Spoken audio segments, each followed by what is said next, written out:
Hi, good evening. This is Graceful Exposure coming to you with an exciting observation for the Young Thug trial, the Trump trial, the RICOs that Fani has brought. And I want to title this that Fani Willis doesn't really know what she got herself into with this RICO. And let me explain what that means. First of all, doing two RICOs at the same dang time. And I said it at the same dang time. The Trump RICO and the Young Thug RICO are happening simultaneously. I don't know if she planned this or she didn't force. I don't think she foresaw it to go like this, or she felt like this would be good for her, for both of them to go together. If she felt like it would be good for her that both of them go together, that was a big mistake she made where she dropped the bomb, is doing both these RICOs at the same time, because she can't give her full attention to either one. She has colleagues that are working under her that have questions, especially in this Young Thug trial that I'm following a little closer than the Trump trial right now. She has colleagues that are messing up um, of what she put together. Now, I will say this, that she put together an awesome case. And I remember Judge Glanville saying, the DA, the prosecutor, your superior, when she puts a case together, she has it together. She has it where the defense can see it. She doesn't have anything to hide, and she gives it to them timely. And she said, and these were his words, that if you can beat me with my own file, then you deserve to beat me. And he said she's that good. So I know Fani Willis is good. So this case she's put together is like chess. Most of you all think the worst part has happened in the beginning with these two witnesses, but you haven't seen anything yet. When somebody puts together a case and plans to win, they drop the bomb at the end, just like today at the trial.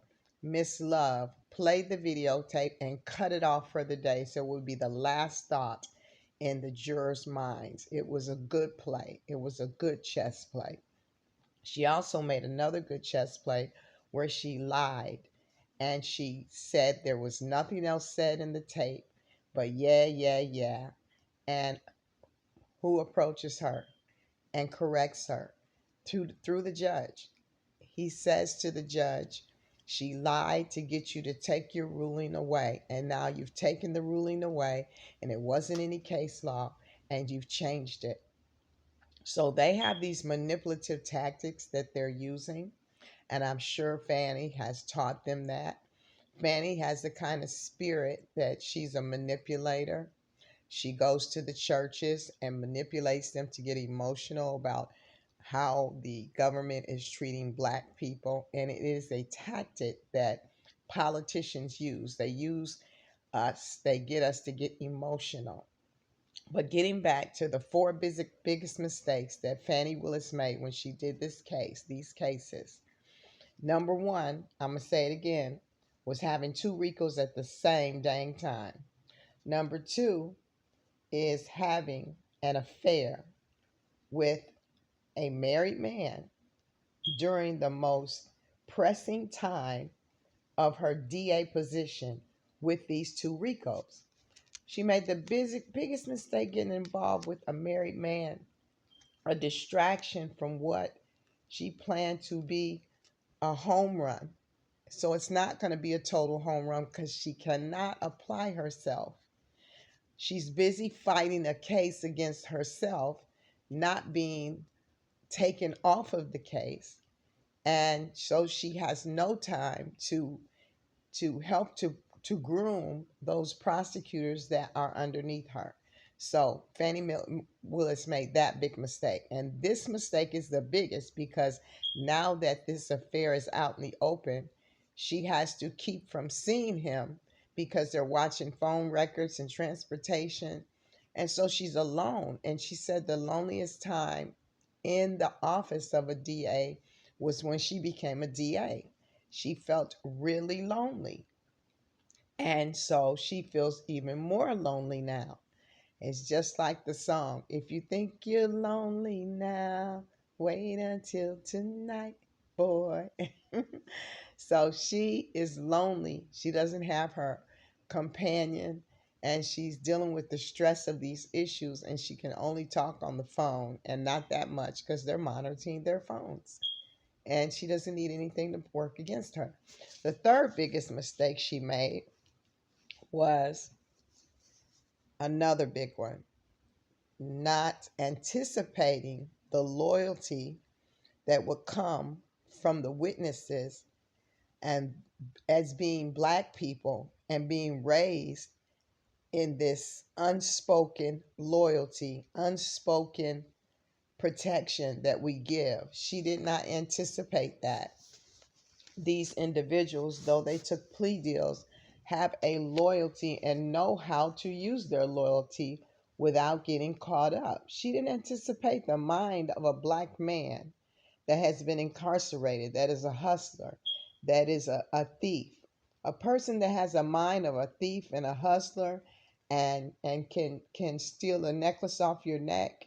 Don't you know, and don't you think, if they're that crafty, that they can craft themselves around the words that the DA is coming at them with, and answer the questions that are supposed to be answered and not answer the ones that aren't supposed to be answered, so that they will not cause the innocent, those that are innocent of these RICO charges, to become charged and found guilty. So they know how to get out of it. And it's the thing we do in the Black neighborhood, in our Black community. We know how to protect one another. We know if somebody is in trouble, we can let them in their house, our house, and stay in our house.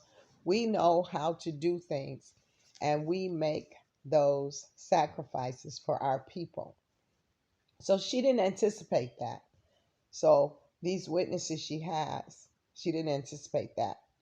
Also, Black people do not like to be in a position where they're telling on somebody. She didn't anticipate that.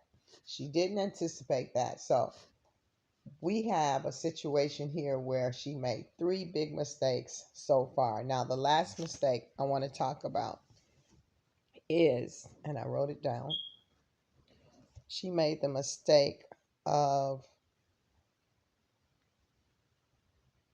let's see.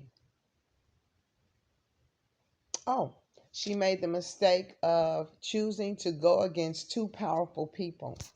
Two people that are powerful, more powerful than she is. If you're going to try to take somebody down, you got to look at your opponent. Donald Trump is her opponent. He's powerful. Powerful speaker, loved by people, too powerful. Young Thug is her opponent. He's powerful. He's powerful because he spread his love in those streets. He spread himself with those men and those guys. He looked out for them. He's powerful. These individuals are gifted and anointed, and she chose to go against them. And I'm going to make this quick. I didn't want to make a long video, but like Pharaoh and Moses, and Pharaoh said, Moses said, let my people go. And Pharaoh did everything to try to stop them from getting anywhere.